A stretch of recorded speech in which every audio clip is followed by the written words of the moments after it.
So, welcome to the show, finally. Thank you for having me.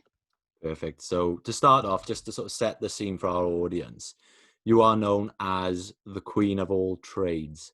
Could you explain what that is and what ventures you've dipped into so far in your career?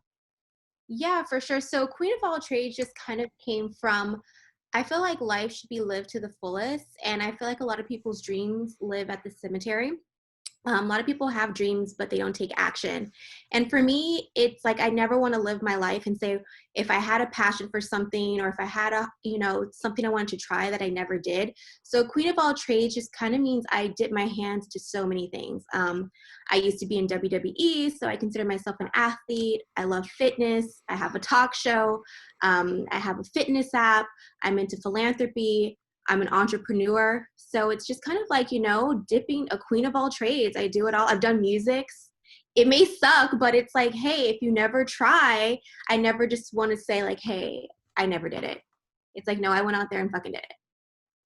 Is it safe to say that, you've tried all these ventures? Is it a case of just wanting to enjoy what you do and not be one of those people that sort of live for the weekend and they trade in 5 days of their life to get two back on a Saturday and Sunday? Do you want to live every day like it's your weekend then? I want to live every day like it's my weekend. I've never been a person to live for the weekend. I feel like it's about putting the work in 24/7. And when you have a passion for something, don't get me wrong, it's not like some days I don't wake out of bed like, yes, I'm ready to fucking kick some ass today.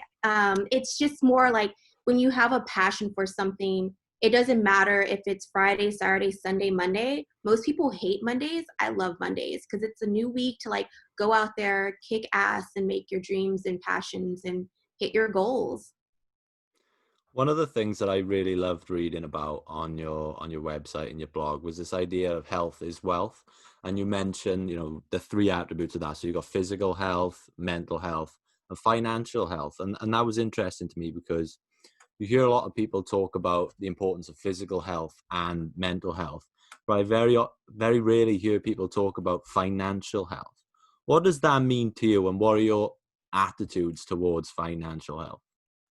Well, I mean, if we kind of take it back a little bit, success is based on different things. There's no definition to success, and most people tie success to wealth, into finances. And I feel like at the end of the day, if you love what you're doing, kind of like what I said before, that is financial. That is financial health. And to me, financial health as well is being financially free. Like, there's people who could work 80 hours a week and making millions of dollars, but that's not freedom. That's being still, or if you own a business, that's just being an owner of a job. It's about being able to create that pathway of having passive income where you're making money while you sleep. I mean, Warren Buffett says it. If you're not making money while you're sleeping, then you'll be working, till the day you die. Exactly. And what would you say to people who are maybe listening to this and thinking, that's the attitude that I want to have, but I just don't know what my calling is? If they know they want to have that sort of control over their life, but they don't know what their meaning is, how do they find their meaning or their calling? I mean, to be honest, I haven't even achieved, where I want to be or that financial freedom. I believe, I guess, I mean, that's a really good question. I think that we're all still trying to figure it out, even if you may be great at what it is that you do. I think it's just about sitting back and figuring out what you're passionate about. Because if you're doing something that you hate, I mean, what is life really? So I think it's about just kind of sitting back and asking when I get up in the morning, what's going to make me feel excited? Like if let's just say, you love stickers, there's so many opportunities where you can go figure out a way to promote stickers. I mean, there's Fiverr, there's YouTube, there's podcasts. Like there's a niche out there for that people are like, I'm obsessed with stickers, or I'm obsessed with bugs, something that's so like far-fetched. So I believe it's about sitting back, figuring out what is it that I love, and then being like, you know what, I'm just going to go out there and do it. And it's not about making it all happen in one day, because I think in this generation, we're so consumed with getting things so quickly. We have Amazon, we have all these things where it's learning how to be patient.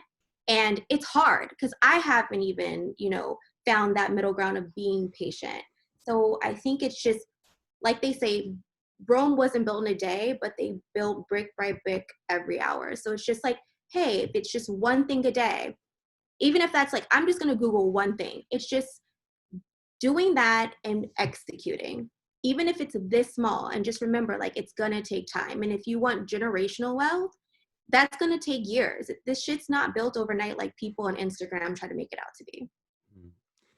I think your story is a really interesting one in the sense that you've gone from one sphere of the circus of professional wrestling, and that is just one thing you've been successful in, and you've changed and you've moved into entrepreneurship, which I think is really refreshing to see.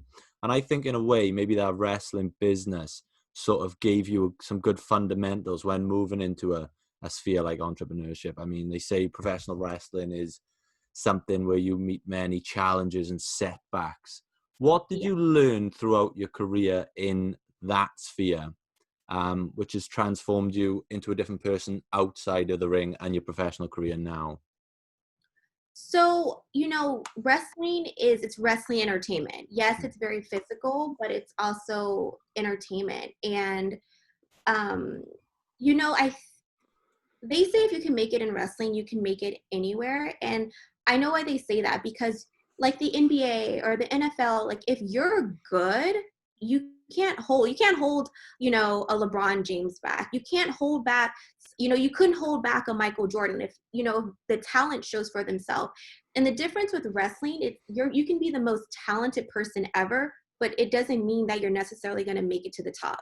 It's kind of like it's a game, you know what I mean? It's about how does the system want to push you. If they don't feel like you're that superstar, you may always stay at the bottom. So I think that really programs your brain to either you're going to sink or you're going to swim.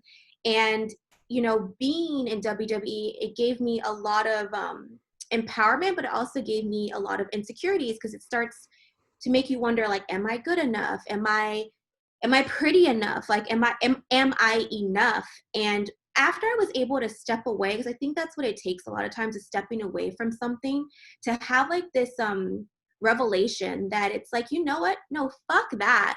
I know that I work my ass off. I know what I bring to the table, and I'm not going to let someone shortcut me from that. And I believe just seeing how I was never able to get where I wanted to be, I stepped down from the main roster to go back down to developmental, and I gave up my spot. And ultimately, I didn't win. Like ultimately, I end up losing my contract. And that's why I decided to go into entrepreneurship, because it definitely starts with the mindset. You know what I mean? And that's why now it's so important for me to do what I do and spread the word to say, hey, life is going to throw you oranges and make lemonade out of that. It's interesting, and I love this story. I actually remember years ago I took my brother to a WWE event, and you were there. I think it was around the time you were still with Brodus Clay and everything, and you were on a tour over in the UK, and I remember seeing that. And I remember seeing just how many people were there, and I was astounded by this sort of fan base that you had around you, and to step out of that limelight and go and take control for yourself, that must have been a hard decision, because you might have come out of the WWE, but people argue that you could have easily continued your career in other promotions. Was it a Mhm. case of just wanting to take control of your own destiny?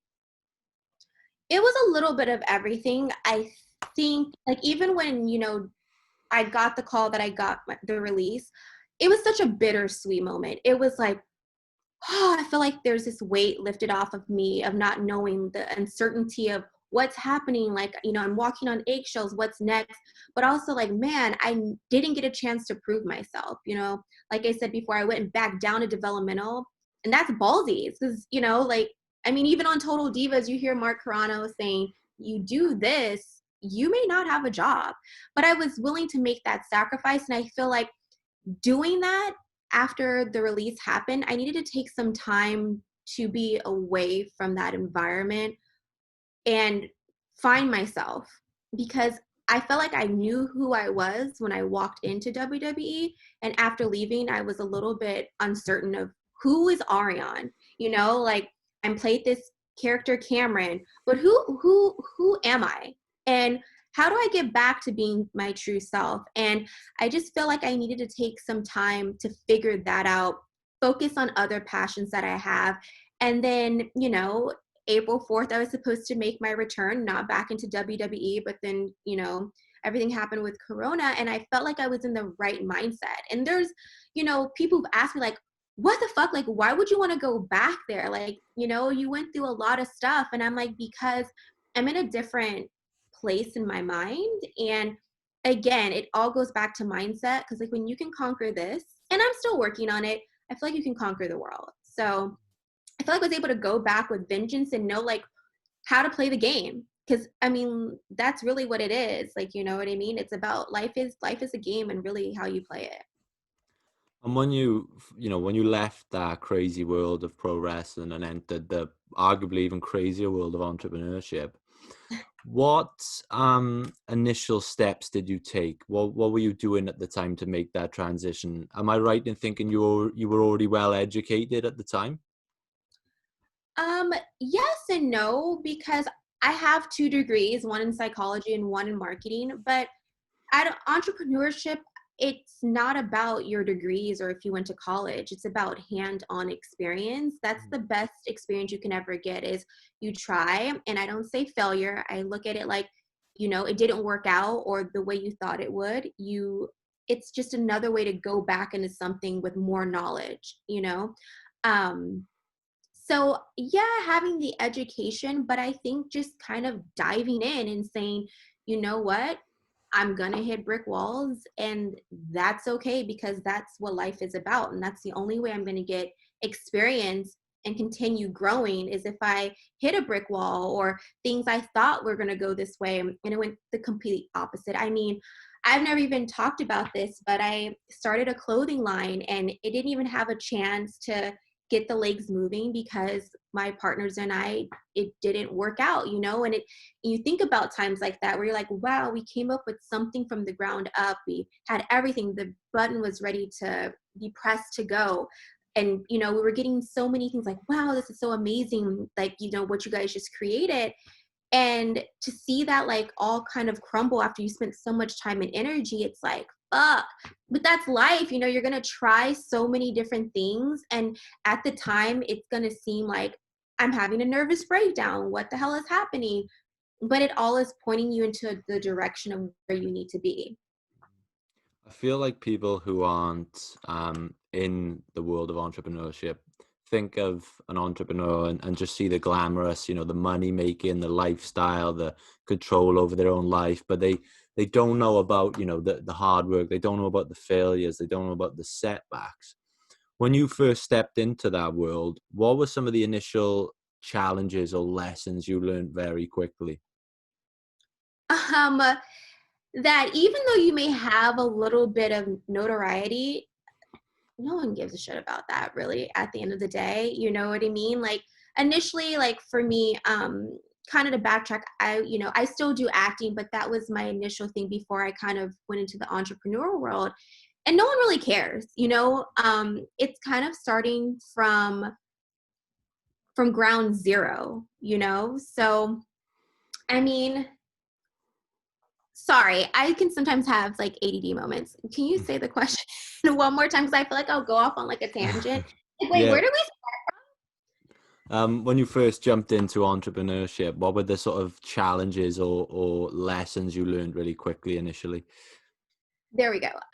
That, people put on this persona on Instagram that things are overnight, Mm. and it's easy to get so caught up with that because people don't realize it's a grind. It's actually, I haven't had a 9 to 5 job since I was probably like 20 years old. And that, going to 9 to 5 is you clock in, you clock out. When you're an entrepreneur, there is no clock in, clock out. You can be working from 6 in the morning to 1 a.m. You know what I mean? So you're going to hit so many challenges because it's like you're trying to kind of trying to figure it all out, you know? Mm. Especially like if you don't come from a family who has money and you're doing it yourself. There's going to be those challenges, like financial challenges, not knowing what to do and having to do the research, trying to execute a plan. And then it's like, wow, okay, I hit this brick wall. So for me, my challenges were, having the financial resources to start off how I want to without having to ask an investor. You know what I mean? Like, how do I make this work without having to get an investor? Um, how many books do I need to read? You know what I mean? So it's like you hit these walls of, man, this is a lot of work and this shit ain't easy. Yeah, and when you met those initial challenges or maybe even failures, um, what was your reaction to those? Because I read a blog post of yours in which you titled "Fuck Your Plan B." Was Mhm. that the mentality when you faced failures and challenges? Was it, this is it, this is all for me? So there's never, like, you can say one thing, but it doesn't necessarily mean that it's um it's exactly that way. You know what I Mm. mean? I've always, in a sense, I do say fuck your plan B, but I guess you can say I'm a little contradictive because I do feel like even with what I do now, I do other things as well, because sometimes what you think you're trying to work on is not the road you're meant to be on. You know what I mean? Like, as much as I say I can love this, but maybe that doesn't work out how I say it is. Like, perfect example, before wrestling, I wanted to always be an entertainer, but I went to school and got 2 degrees. Because the thing is that how many people in the world want to be an entertainer, especially in California? LA, that's the place you go to Hollywood. So for me, it was like, you know what, no matter what, even if the path that I'm trying to go to, I'm still going to build other little roadblocks around it. But when I wrote that blog, it was more just instilling, saying, you know what, people always have this plan of, what if this doesn't work out? I don't go into things saying, what if this doesn't work out? I go into it saying, this is going to fucking work out, but I'm also going to do X, Y, and Z. And sometimes I feel like when I do write things, I don't want to go down this long laundry list. That's why I'm happy to be able to talk about it like this, because it's like, that's what I mean by fuck your plan B. People are just always so wishy-washy of, should I do this? It's like, no, go fucking do it. And if you want to build some other little things around it, that's fine. But don't go into it like, oh, what if this is not going to work? If you have that mentality, it's just not going to fucking work. When I took a glance over your website, your Instagram, your business ventures, I kept getting the theme of sort of personal development and helping others through what you do. And a lot of people in your situation with the sort of fan base you have, you often see them just trying to sell, sell, sell without really giving anything back. And what I Mm-hmm. noticed with you is whether it's through your blog posts, your ebook, fitness, whatever you're selling, you tend to be giving some sort of value or giving something back. Is that something that's important to you in having meaning and helping others in what you're doing? 1000%. It's all about creating value, because the thing is, I look at it like, hey, maybe someone doesn't come, subscribe to my fitness app. No one buys the ebook or purchases something from one of my businesses.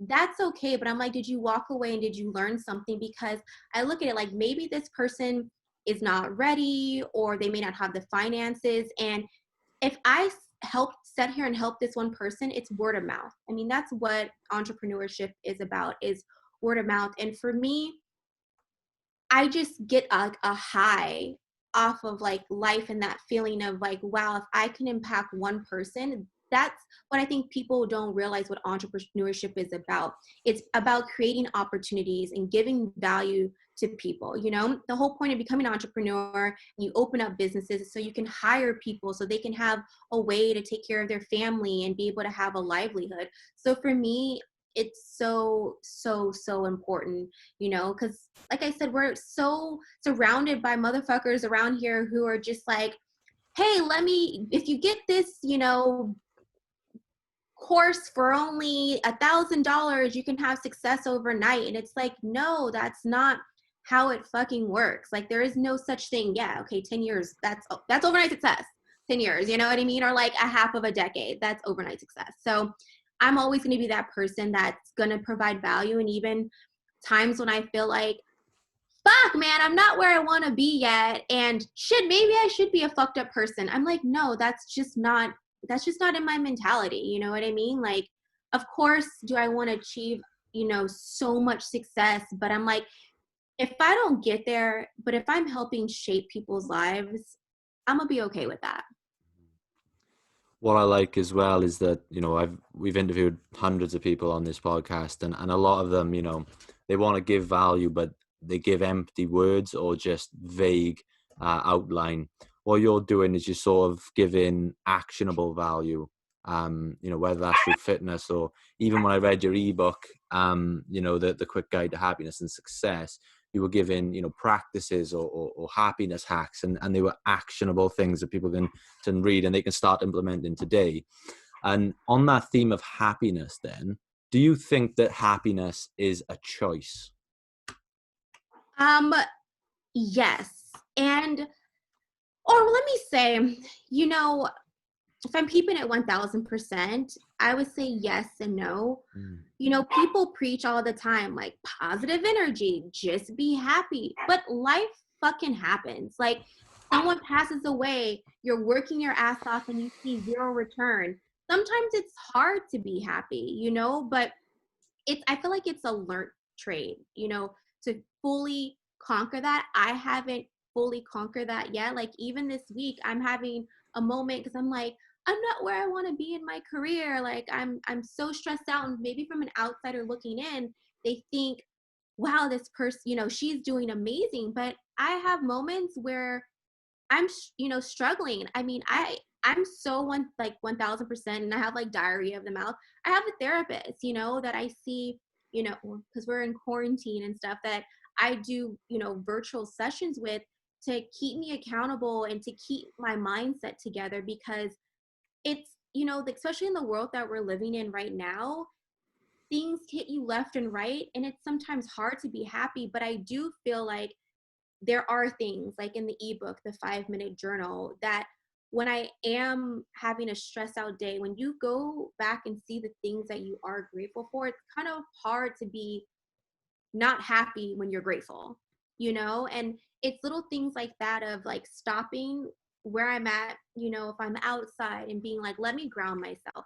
I'm having the worst day ever, but let me just feel how it feels to be in nature. Let me that's a privilege. You know what I mean? Like, it's a like, especially now in quarantine, it's like to walk outside, that's a privilege now, because you know you have to be in mask and all these things. I think we take so many of the small things for granted. But when you think about like, wow, I actually just have a house over my head. Am I in the mansion I want to be in? No. I'm going to get there. But if you're never can find happiness where you're at, you'll, no matter what you get, you become a billionaire. You can get the Lamborghini, the Ferrari, all this bullshit. But those are just the shiny objects that last for 2 seconds. Think about it. You get a new car. How fast are you over and like, fuck, I'm ready for the next car? You know, so if you're always trying to obtain these things but don't find happiness with where you're at in your life, you'll never be happy. But it's a learning experience every day, because motherfuckers out there who sit there and say like, I'm happy every day, that's bullshit, because we're human, you know. And I feel like there has maybe been people out there who have mastered it, but I feel like it's an everyday learning, like programming and reprogramming your mind to find that, because we've been programmed to have such bullshit and to focus on negativity. I mean, think about it now. When you look at the tabloids, it's always, oh, this person cheated on this, but are they talking about like the positive stuff? Or you go on someone, people take time out their day to go write a shit comment. Like, why do you have time to write a whole fucking book like talking shit about someone? How about you write something nice? And if you have nothing nice to say, like your, you know, like your parents just say, like, just don't say shit. Like, you don't like someone's Instagram, delete it. Like, delete them as a friend. You don't, you know, you don't like what's happening, just like you can have an opinion, but I mean, this is just me going on a rant, it's like it's hard to find happiness when we're like put with so much negative bullshit out here nowadays. Yeah, and that's something I wanted to talk to you about because you are someone who's in that sphere of, you have almost close to 1 million followers on Instagram, and a lot of people in your position, with a big fan base, a following, young, attractive. You can promote happiness sells, and you don't see a lot of people in your position being openly vulnerable. And you can be on Instagram, you can see all these people like yourself, having the best day of their life every day, and it can have a negative effect on you because you're thinking, I'm not happy every day like that. How important is it for you to be vulnerable and open about those sort of things? I mean, I think it's super important. I try my best, to put out the moments that I'm not feeling the best. Oh my gosh, my dog is just trying to be a part of this amazing conversation. Liddy, come on. Liddy, you're just killing the whole vibe right now. Come on, come on, come on. But I think it's super important. I do try to um be real, but of course no one wants to hear about poor me, like my life is yada yada yada, it's like, okay, we all deal with stuff, so I try to find like I guess a happy medium. I feel like sometimes I'm being vulnerable, but also again it's hard. People don't like to read. You post a picture of your ass that's a million likes, but you post something that's about like substance, it's like people like, I'm not reading that shit. So I try to find like that happy balance of being like, you're gonna, if you don't like it, I don't give a fuck, because I'm gonna post what I feel like, and I'm gonna let you know that today is not that good. You can like it or you don't. Like, I mean, I've shared posts about my anxiety, my depression, how I see a therapist, because I think that that's important. If it gets one like, that's great, and if it helped one person, I'm learning, hey, if I helped one person, that's really all that matters. And I try to be super transparent. I mean, clearly my mouth gets me in trouble because I am just like, I just keep it real. And it's for some people and it's not, and I'm okay because this is me.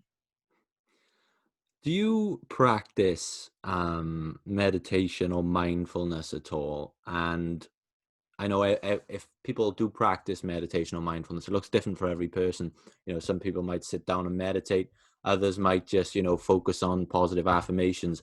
If you do practice either of those, what does it look like for you? So, I this has been like a thing I want to do this year, is like meditate. I'll get into it, and I haven't been consistent, and that's something I do want to, work more on, because, just to have that moment of quietness and quiet the mind and not think about, oh my God, I have to do a million things. Um, for me, it's affirmations, because in the 5 minute journal, it has, you know, I believe it's like, I am.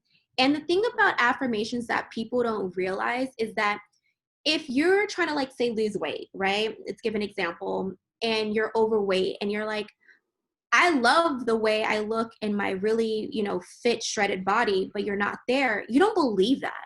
It has to be something that you believe. So how you do it, because people don't know how to do affirmations. It's taught the wrong way. You say, I am in the process of, or Mm, I feel excited about, getting to my goal of losing 20 pounds. I am in the process of becoming the best version of myself, mentally, physically, emotionally, financially, because you're in the process.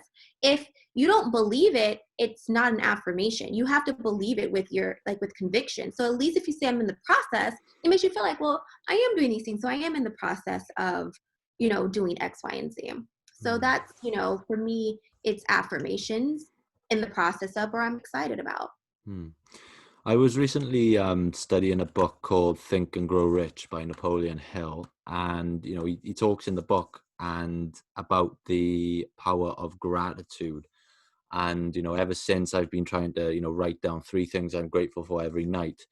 Is Mhm. gratitude something that you practice? And how important is it to reflect on what we have sometimes when we're always in search of what we don't have?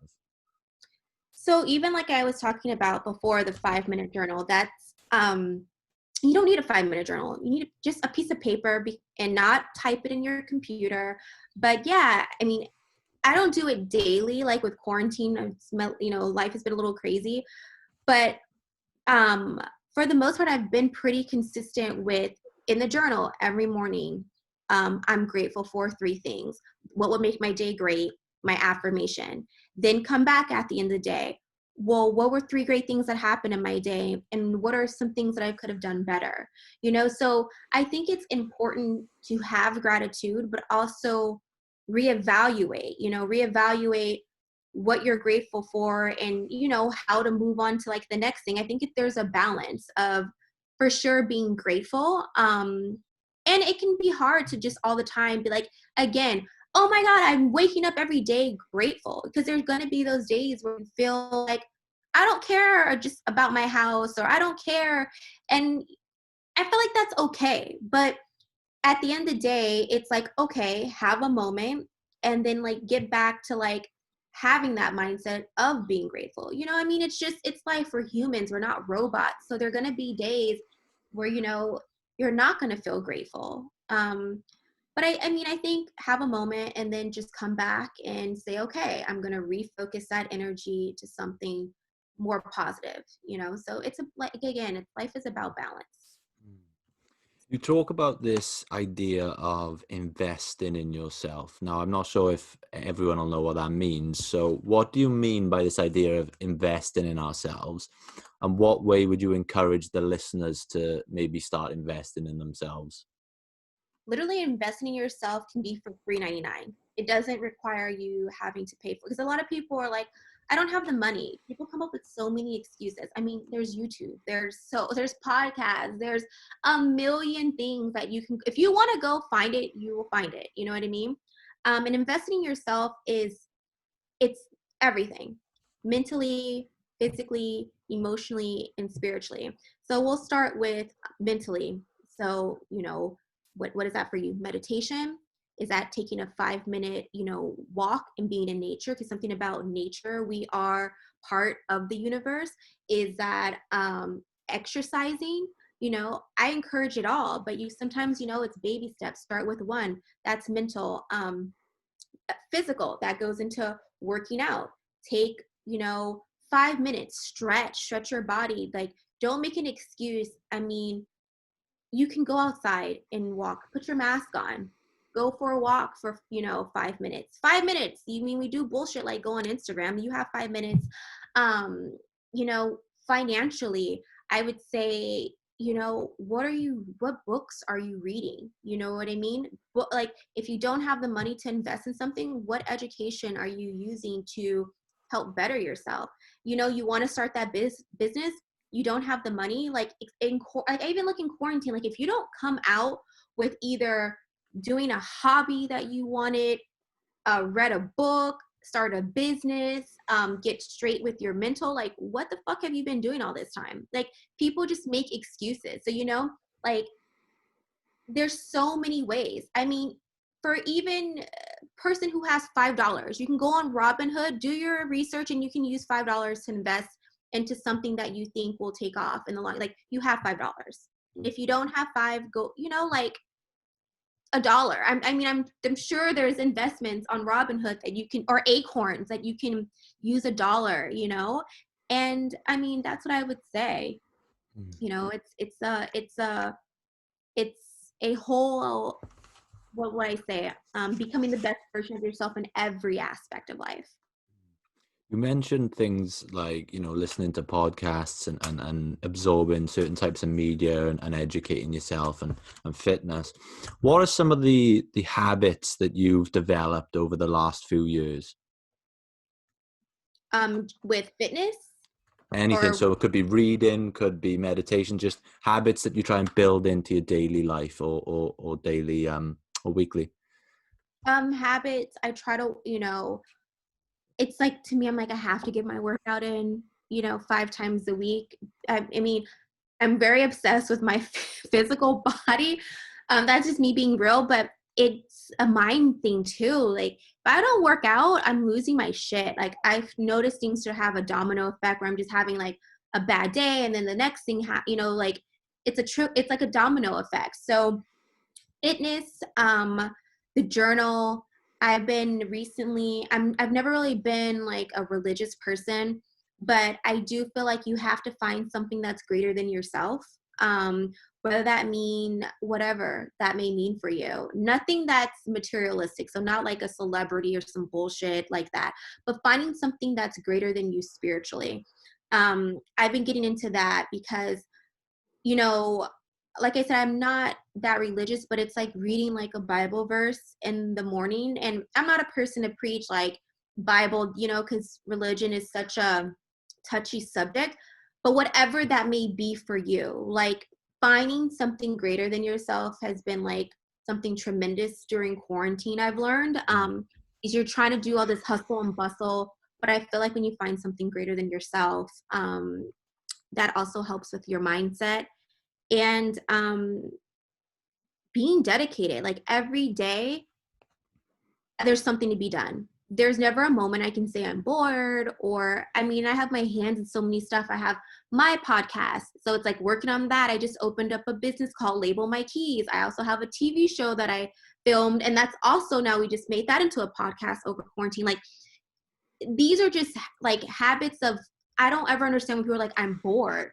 Like Mm. life is meant to be lived in so many ways that, if you have a passion for something, like there should be something daily that you feel that should excite you, that you want to work on. So I go off on these rants, but fitness, my journaling, my businesses, and lately like creating and more relationships with like my friends and family. I feel like I get so caught up with success and money and all these things that it's like at the end of the day, none of that means shit, if you don't have it to share with people you love.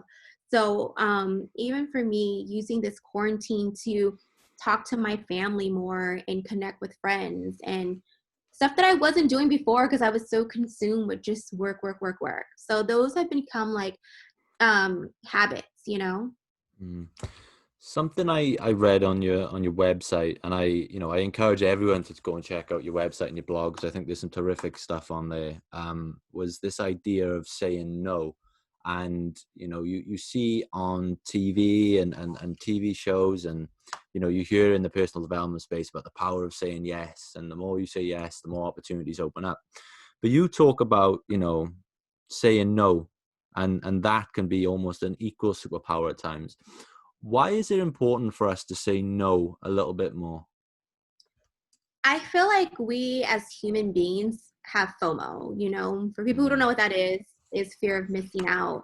And I feel like you become more respected and people take you more seriously when you say no, because then when you say yes, it's like, oh, wow, if I say no, I'm not going out, before when we were allowed, no, like, what is that doing? Is it bringing me something mentally, emotionally, financially, physically? If it's not, it's a waste of time. Like, what the fuck am I going out to celebrate? Did I just sign a contract? Did I just, no, this is time. Like, there's going to be time for that. You know what I mean? Like, there will be a moment where I have a victory and I'm going to go out. And I just feel like people are so scared of the truth. Like, and there was a moment where I lost myself where it's like, I felt like, okay, well, maybe, I'm going to say kinda.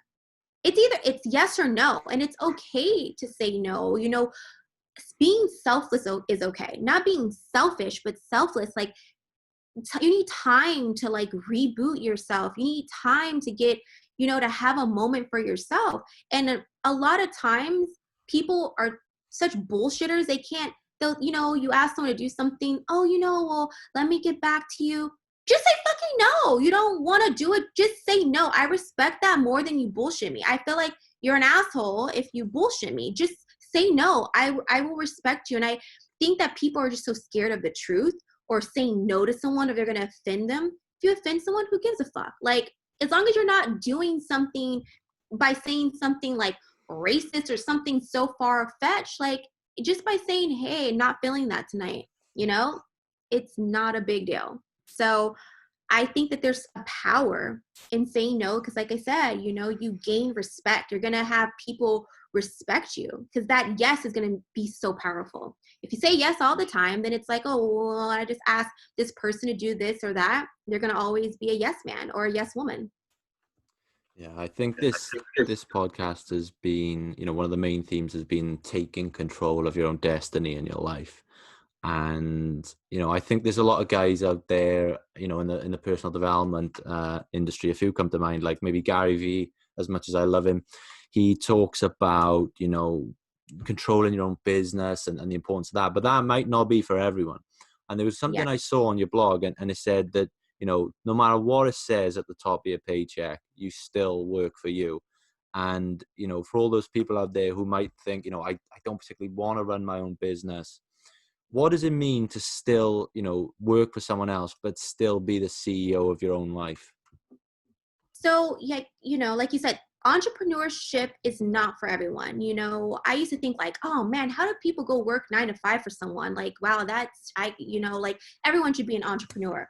But I mean, everyone's just not cut out for it. And that's what I've learned. Like, it is not for everybody. And that is so fucking okay. Like, guys, if guys and girls, if you don't feel like that is something for you, that is fine. But if you, let's say, work at Wells Fargo, be the best fucking teller that there can be. If you are I don't know, let's say you work at McDonald's and you're the person who is at the drive-thru, be the best person at the drive-thru where people drive and you just made their day. And that's what it is being the CEO of your life, like being the best at what you do. Because those are characteristics that are going to push you higher in life. If you're starting off as like someone who's at the bottom, best believe if you're the best motherfucker at doing your job, you're going to rise to the top. You know what I mean? Like, and even if you decide like, I don't want to rise to the top, I don't want to be a manager, the respect that people will have for you, when you walk in, people are like, oh, that girl Susan or that guy Jerry, wow, that person is amazing, because they take pride in what they do, and everybody serves a purpose. Because I feel like a lot of times people look at someone who's like a janitor, like, oh, just that janitor. Like, no, fuck you. Like, that janitor is a person who cleans the fucking toilets and makes sure when you go take a piss or a shit that like that bathroom's clean. Everyone serves a purpose in this life. So just because you're not out there being the CEO of your company, like, be the CEO of your life. And let's just not forget that everybody has such an important role.